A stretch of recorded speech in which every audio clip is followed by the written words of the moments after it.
मैं संजीव कुमार शर्मा माधव ITI सतना के YouTube channel में स्वागत करता हूं। मैं आप लोगों को इंजीनियरिंग ड्राइंग पढ़ाऊँगा। यह फिटर ट्रेड्स के द्वितीय वर्ष के छात्रों के लिए पढ़ा रहा हूं। इसमें मैं आप लोगों को ट्रेड्स नट पढ़ा रहा हूं। तो मैंने आपको पिछली क्लास में बताया था हेक्सागोनल और स्क्वायर नट। आज हम बात करेंगे और विभिन्न नटों की। चलिए स्टार्ट करते हैं आगे नट। तो हम बात करेंगे और विभिन्न नटों की। तो उसमें पहला है कैस्टल नट। कैस्टल नट ये किस तरीके से बनेगा तो चलिए देखते हैं। सबसे पहले हम नट बनाने के लिए सेंटर लाइन ले लें। इनको हम फ्री हैंड बनाएंगे क्योंकि चैप्टर ही हमारा फ्री हैंड का है। तो कैस्टल नट बना रहे हैं यहाँ। तो नीचे का भाग उसी तरीके से रहेगा जैसा नटों में रहता है, इस तरीके से। और इसमें चैम्फर किया रहता है। ये चैम्फर ऐसे रहता है नट के भागों में, इन भागों में ऐसे चैम्फर रहता है। ऐसे ही इस भाग में भी चैम्फर रहेगा और ऊपरी हिस्सा इनका मिला रहता है इस तरीके से। अब इसके ऊपर हम देखेंगे कि इसमें कुछ इस तरीके की आकृति बनी रहती है कैस्टल नट में। यहाँ कुछ इस तरीके की आकृति बनी रहती है। ये ऐसे लगभग स्लॉट्स कटे होते हैं ऊपरी हिस्से पर। यहाँ ऐसे स्लॉट्स कटे होते हैं ये इस तरीके से। और यहाँ भी स्लॉट कटे होते हैं क्योंकि ये अंदरूनी भाग होने के कारण स्पष्ट नहीं दिखाई देते। तो इनको हम अदृश्य रेखा के द्वारा दर्शाते हैं। इस तरीके से इनको हम दर्शाएंगे। इसके बाद इसमें यहाँ चैम्फर किया रहता है। ये चैम्फर का एंगल जो रहता है वो 45 का रहता है। चैम्फर का जो एंगल रहता है वो 45 का रहता है। इस तरीके से ऊपरी भाग बना रहता है इसमें, ये ऐसे। और ये भी अदृश्य रूप रेखा के रूप में ऐसे बना रहता है।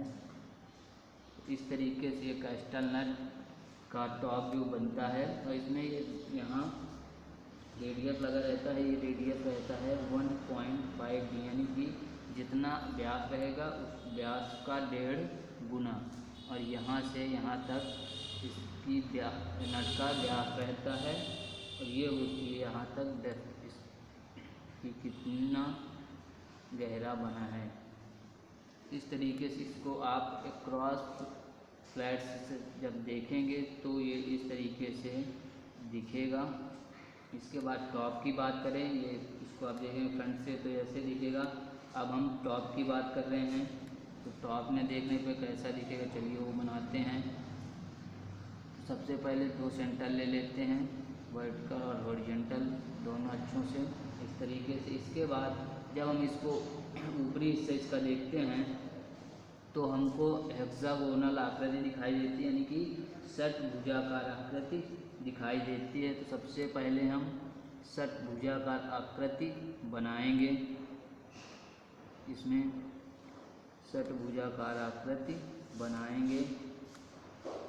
ये आकृति ऐसे बनेगी, इस तरीके से ये बनेगी। अब इसके अंदर जितना व्यास दिया रहता है वो व्यास यानी कि होल दिया रहता है जो, उतने ही व्यास का हम होल बना देंगे।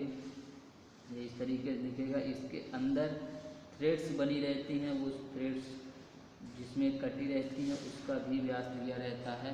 उसको आप इस तरीके से बना देंगे। इसके बाद देखते हैं कि जो 6 भुजाकार आकृति रहती है उसके ऊपरी हिस्से पर एक गोल आकृति बनी हुई होती है। तो ये गोल आकृति भी हम इसको ऐसे बना देंगे। ये मिलती हुई इन अक्षों से ऐसे मिलता हुआ ये गोल शेप, एक गोल आकृति ऐसे मिल जाएगी इस तरीके से। अब इसमें जो स्लॉट्स कटे हुए थे ये स्लॉट ये स्लॉट हमको टॉप से देखने पर भी दिखेंगे। तो देखिए इस तरीके से ये स्लॉट कटे हुए हमको दिखेंगे, ये ऐसे।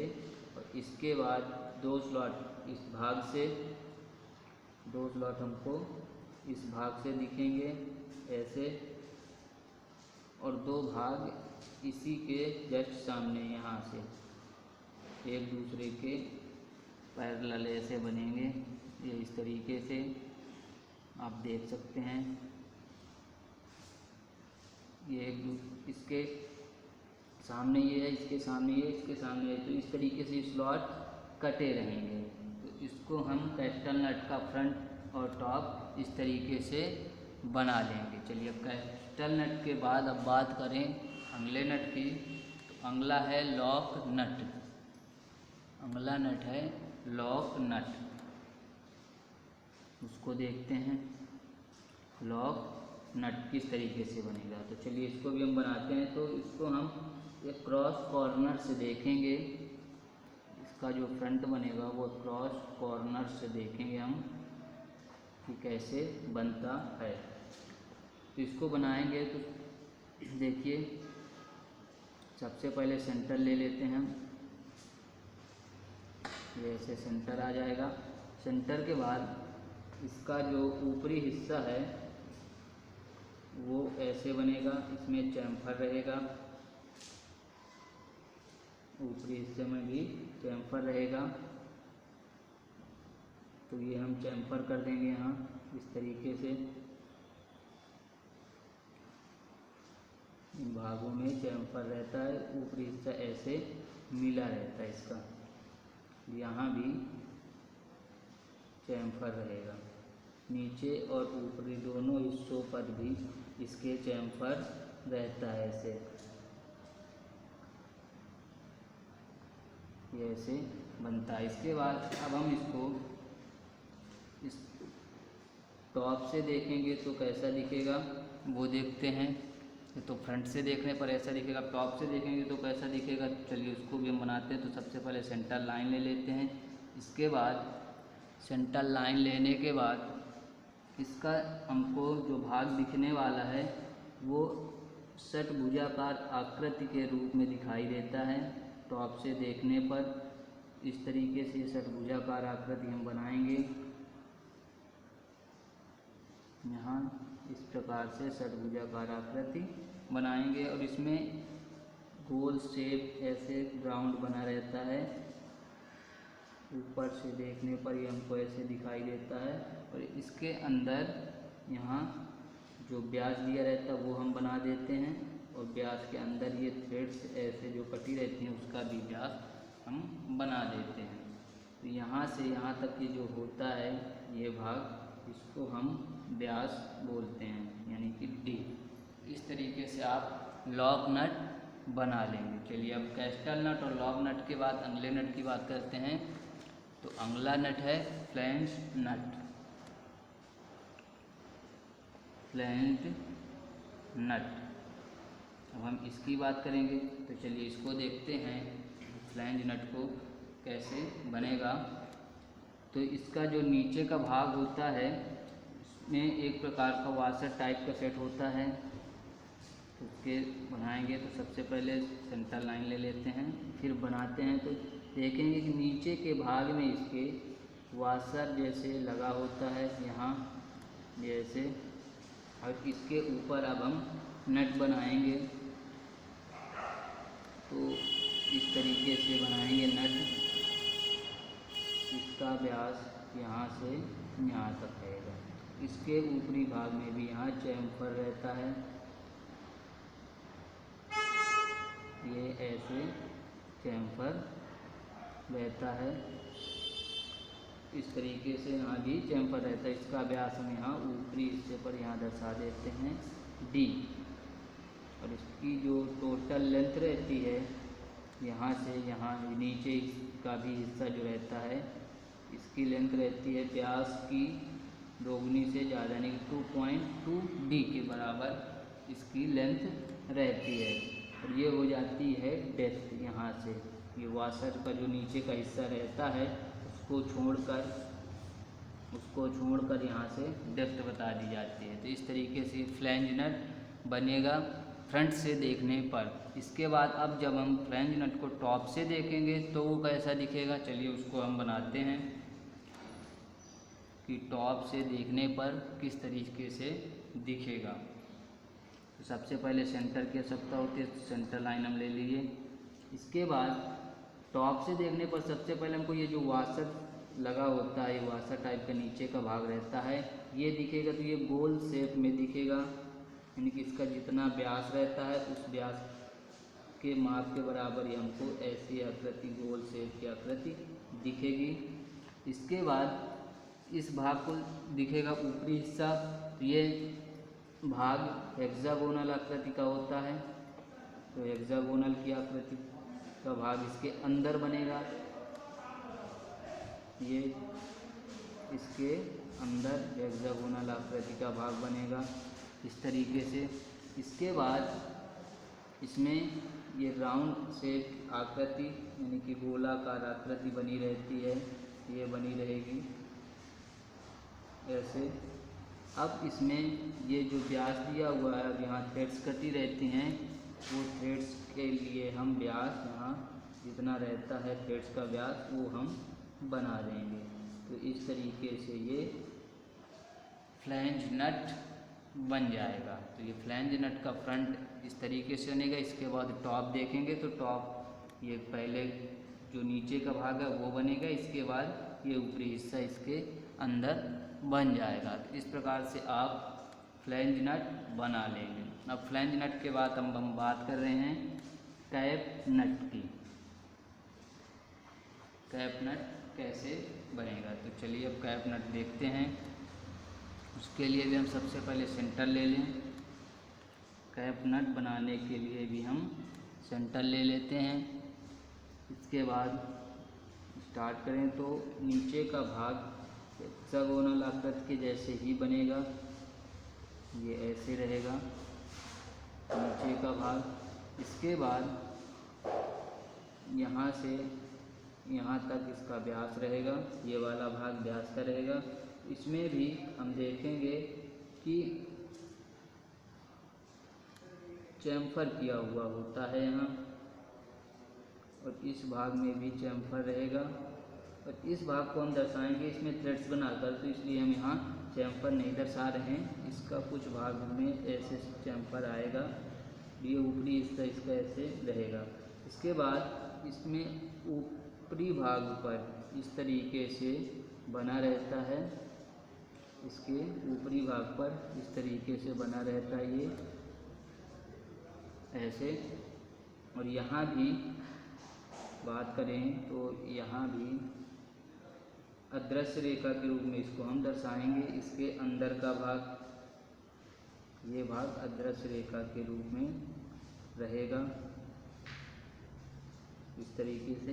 इसके बाद यहाँ हम थ्रेड्स दर्शा देते हैं कि थ्रेड्स कैसे बनी रहती हैं। ये इस तरीके से इसमें थ्रेड्स बनी रहेंगी, वो मैं आपको दर्शा रहा हूँ। अंदर का भाग है इसलिए इसको हम सॉलिड रूप में नहीं दृश्य रूप में दर्शा रहे हैं। तो यहाँ ये थ्रेड्स बनी रहती हैं, ये इस एक भाग में मैं आपको थ्रेड्स बना के बता रहा हूँ। ऐसे ही यहाँ भी थ्रेड्स बनी रहेंगी, ये थ्रेड्स ऐसी बनी रहती हैं। बाकी भाग को यहाँ हम हैचिंग लाइन द्वारा ढक देंगे इस तरीके से। बाकी भाग में हैचिंग लाइन हम बना देंगे। ये इस तरीके से ये कैप नट बन जाएगा। यहाँ बोल्ट रहता है और ये ऊपरी हिस्सा जो रहता है वो कैप का बना रहता है। तो इसकी जो डेप्थ होती है वो जितने में नट में फिट होगा, नट बोल्ट में फिट होगा, वो होती है इसकी डेप्थ इतनी। और ये रहता है इसका व्यास, यहाँ से यहाँ तक रहता है व्यास, और ये हो जाती है उसकी डेप्थ। और ये जो ऊपर का हिस्सा रहता है, जो कैप बनी रहती है, वो व्यास की आधी होती है, वो व्यास की आधी रहेगी। तो इस तरीके से आप कैप नट बना लेंगे।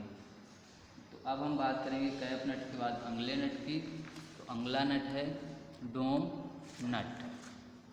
अगले नट की हम बात कर रहे हैं तो अगला है डोम नट। डोम नट। तो चलिए हम डोम नट की बात करते हैं। तो उसके लिए भी हम सेंटर ले लेते हैं सबसे पहले इस तरीके से। इसके बाद नीचे का भाग बनाएंगे। तो देखिए नीचे का भाग ऐसे बनेगा, ये रहेगा नीचे का भाग कुछ इस तरीके से। यहाँ भी हम एक भाग में चैम्फर करेंगे, दूसरे भाग में हम थ्रेड्स बनाकर दर्शा देंगे। इस तरीके से थ्रेड्स बनी रहती हैं। इस भाग में चैम्फर रहेगा और यहाँ हम इसको सीधा ऐसे दर्शा देते हैं। इसको ये जो रहेगा यहाँ एक व्यास जितना दिया रहता है उसका लगभग 1.5 गुना रेडियस लगा रहता है। 1.5 गुना नाप का यहाँ से ऐसे रेडियस लगा रहता है। ये होता है डोम नट इस तरीके से। ये और इसके ऊपरी हिस्से पर, इसके यहाँ से ऊपरी हिस्से पर इसमें थ्रेड्स यहाँ बनी रहती हैं। ये थ्रेड्स बनी रहती हैं अंदर इसमें, और यहाँ भी थ्रेड्स बनी रहेंगी। तो यहाँ जो रहता है इसके ऊपरी हिस्से पर इसमें नुकीला भाग बना रहता है। यहाँ नुकीला भाग बना रहता है। ये इस तरीके से यहाँ नुकीला भाग एक बना रहता है और इस भाग में थ्रेड्स कटी रहती हैं। यहाँ थ्रेड्स कटी रहती हैं ऐसे। यहाँ थ्रेड्स ऐसे कटी रहती हैं। ये हम बना देते हैं। ये थ्रेड्स के लिए हो जाता है। ये थ्रेड्स हैं। यहाँ कसाव आ जाता है। जब हम इसको कसते हैं तो यहाँ थ्रेड्स बने रहते हैं, तो ये कसाव आ जाता है। बाकी भाग में हम हैचिंग कर लेंगे। इस भाग में हैचिंग कर देंगे। इस तरीके से ये हैचिंग लाइनें आ जाएंगी इस भाग में। ये इस तरीके से ये डोम नट आप बना लेंगे। तो मैंने आपको बताया कि यहाँ जो रेडियस लगा रहता है वो व्यास का लगभग 1.5 गुना होता है, 1.5D के लगभग। और ये होता है यहाँ से यहाँ तक व्यास यानी कि D, और इसकी जो डेप्थ रहती है वो यहाँ तक रहती है। जितने में नट बना रहता है। ये रेडियस वाला जो भाग है इसको हम डेप्थ नहीं बताते। ये डेप्थ इतने तक रहती है, इतने तक इसमें थ्रेड्स बनी रहती हैं। जब हम इसको कसते हैं तो कसाव आ जाता है। बाकी का ये जो भाग रहता है ऊपरी वो खोखला टाइप का रहता है। तो इस प्रकार आप डोम नट बना लेंगे।